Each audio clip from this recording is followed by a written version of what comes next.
Hare Krishna, Radhe Radhe. Welcome to my channel Laddu Gopal ji की सेवा ज्ञान भक्ति। कैसे हैं आप सभी लोग? आशा रखती हूँ अच्छे ही होंगे। तो आज के इस वीडियो में हम जानने वाले हैं गणपति बप्पा के इस उत्सव के बारे में। जी हाँ, गणपति बप्पा के जन्म दिवस के बारे में। तो कल मनाई जाएगी गणेश चतुर्थी, और जो लोग घर में गणेश जी की स्थापना करते हैं, बप्पा को अपने घर लेकर के आते हैं, फिर विसर्जन करते हैं, तो उनके लिए है इस वीडियो में कुछ खास बातें, कुछ खास नियम जो हम सबको मानने चाहिए, जो लोग घर में स्थापना कर रहे हैं। तो चलिए ज्यादा समय व्यर्थ नहीं करते हैं। तो सबसे पहले मैं बताती हूँ कि गणेश चतुर्थी कब मनाई जा रही है। तो गणेश चतुर्थी मनाई जा रही है कल।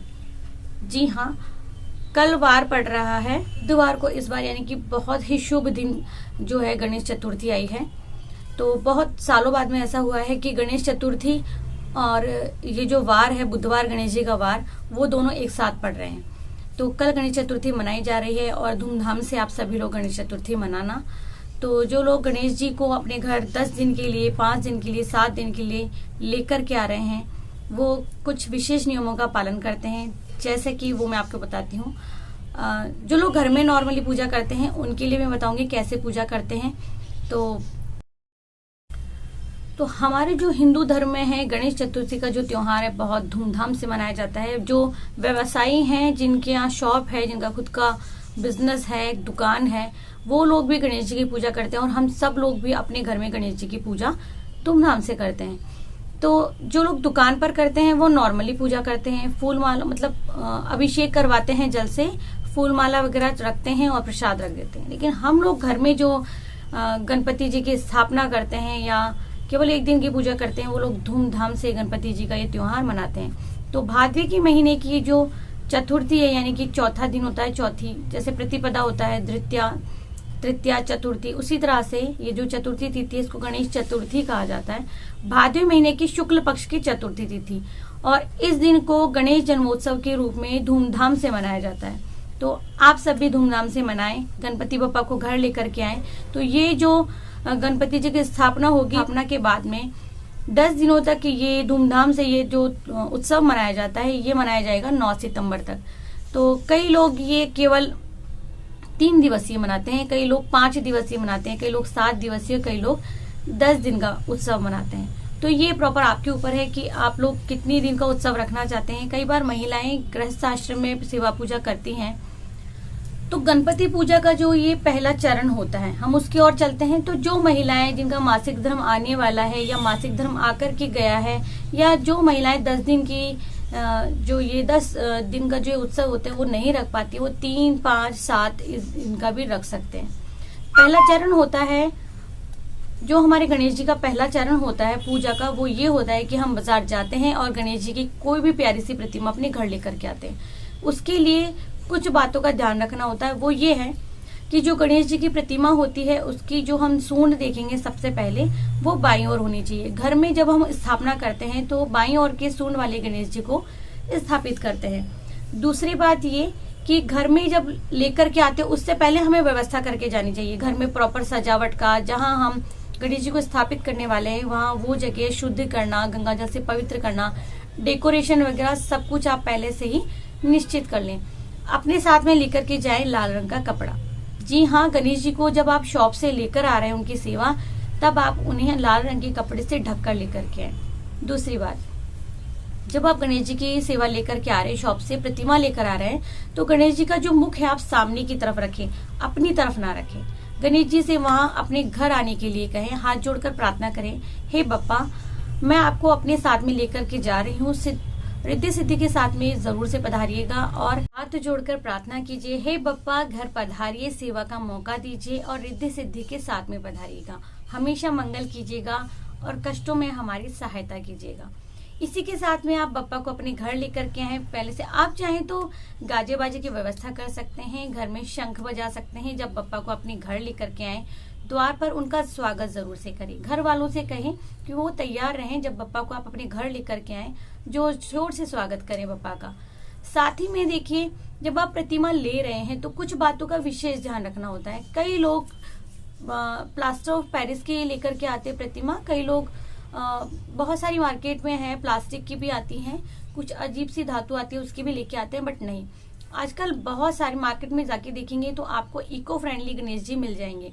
जी हाँ, मिट्टी से बने हुए गणेश जी आप अपने घर में लेकर के आइए, क्योंकि विसर्जन के समय आप अपने घर में ही बाल्टी, टब में या गमले में आप विसर्जन कर सकते हो और हमारे बप्पा हमारे घर में ही रहेंगे, हमसे दूर भी नहीं जाएंगे। तो ये कुछ बातें विशेष होती है जो हमें ध्यान रखनी होती है। और जब आप उन्हें अपने घर लेकर के आएंगे तो आप उन्हें अपने घर का सदस्य मानकर उनकी प्रॉपर सेवा कीजिए। जितना हो सकते हैं, आपसे जितना हो सके आप उनकी प्रॉपर सेवा कीजिए। 10 दिनों तक आप अपने हाथों से बनाकर उन्हें तरह तरह के भोग लगाएं, जो उन्हें पसंद है। उनकी पसंद की मोदक बनाएं, मोदक खिलाएं, उनके लिए हलवा। बप्पा को जब आप विराजित करेंगे, आप विराजित करने के बाद में उन्हें गंगा जल से स्नान करवाएंगे, दूर्वा उन्हें अर्पित करेंगे, भोग अर्पित करेंगे, पुष्प अर्पित करेंगे और जितना आपसे हो सके उतनी सेवा आप गणपति बप्पा की करेंगे। ऐसा कहा जाता है कि बप्पा को जब हम लेकर के आते हैं, उनकी पूजा करते हैं और जितना आपका सामर्थ्य है उस प्रकार से पूजा करते हैं, जितना हम कर सकते हैं करते हैं, तो वही हमको गणपति बप्पा से उससे कहा जाता है कि 100 गुना अधिक मिलता है, पुण्य प्राप्त होता है।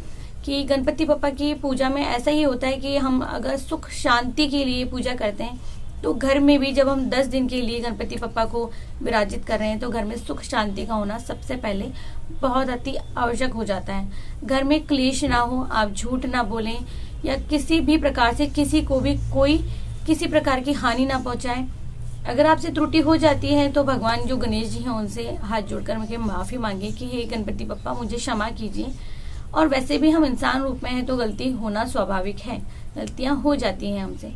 कोशिश यही करें कि इन 10 दिनों में, 5 दिनों में, 7 दिनों में आप बप्पा की पूजा कर रहे हैं उस दौरान संयम से काम लें, गुस्सा ना करें, धीरज रखें और फिर गणपति बप्पा की स्थापना पूजा जो आप कर रहे हैं, इको फ्रेंडली गणेश जी अपने घर लेकर के आए और आराम से धूमधाम से उनका विसर्जन करें। जब भी विसर्जन करें बप्पा से प्रार्थना करें कि हे गणपति बप्पा अगली बरस तू जल्दी आ। जो लोग बप्पा की स्थापना नहीं कर रहे हैं, केवल अपने घर के गणेश जी की पूजा कर रहे हैं, वो लोग पीतल के गणेश जी की पूजा कर सकते हैं। मार्बल के गणेश जी अगर आपके घर में विराजित हैं तो आप उनकी पूजा करें।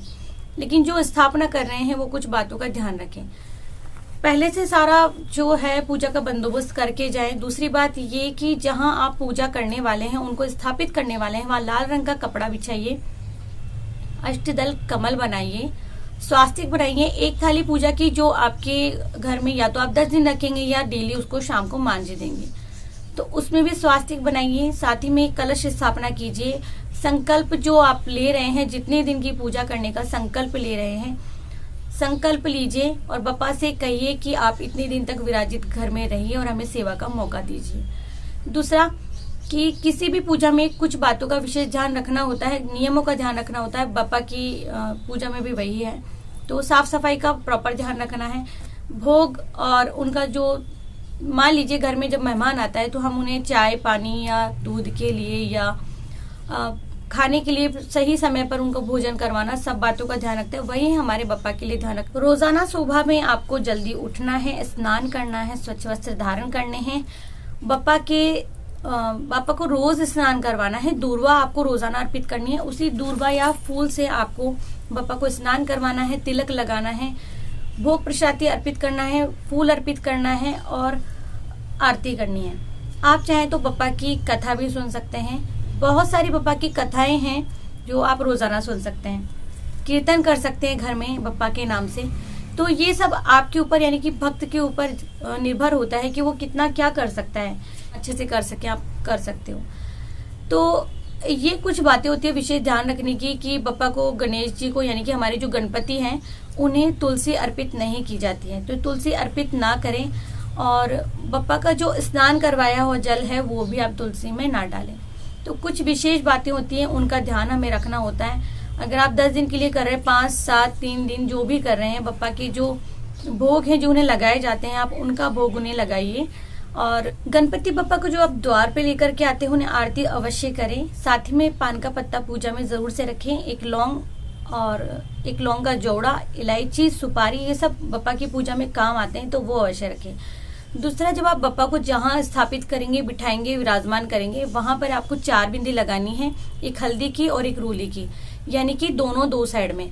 बप्पा को जहाँ बिठाया आपने, एक लेफ्ट में एक राइट में है, दोनों साइड में आपको 2-2 बिंदी लगानी है। वो किस लिए होती है वो मैं बताती हूँ। जब हम बप्पा को स्थापित करते हैं, उन्हें विराजमान करते हैं घर में, उसी के साथ में हम लेकर के आते हैं साथ में रिद्धि और सिद्धि को।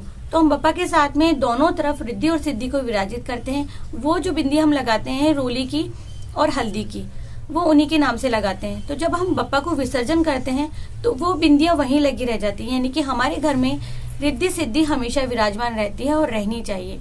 और बप्पा को जब हम विराजमान के बाद में विसर्जन करते हैं तो बप्पा को भी यही कहते हैं कि हे बप्पा अगले बरस तू जल्दी आ।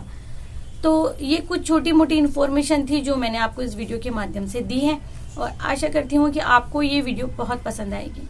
अगर वीडियो पसंद आता है तो प्लीज वीडियो को जरूर से लाइक करें, चैनल को सब्सक्राइब करें, फ्रेंड्स एंड फैमिली में जरूर से शेयर करें। मैं मिलती हूँ न्यू वीडियो में, तब तक के लिए हरे कृष्णा, राधे राधे। गणपति बप्पा मोरिया, अगले बरस तू जल्दी आ।